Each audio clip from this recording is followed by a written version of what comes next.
Është në rrezik e ardhmja juaj, sepse duket se qeveria aktuale nuk ka asnjë interes tek ju. Qeveria është e interesuar vetëm për të mbushur xhepin. Mbase nuk e dini, por nënat, baballarët tuaj, gjushrit tuaj më njohin mua, sepse unë kam qenë në Shqipëri që nga 91-92. Pra mund ta mendoni se në çmosh jam dhe çfarë kam parë në Shqipëri. Kam parë kaq shumë mundësi, të cilat kanë nisur të bëhen realitet.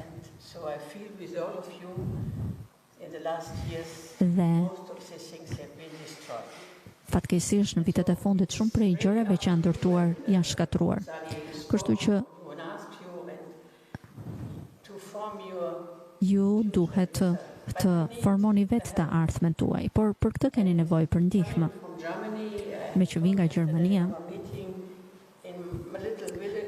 isha në një takim në një fshat të vogël me gati 10.000 banor dhe një pjesë e madhe tyre mendonin të largoheshin dhe ishin plot të rinj të cilët nuk shkonin as në shkollë dhe as në universitet.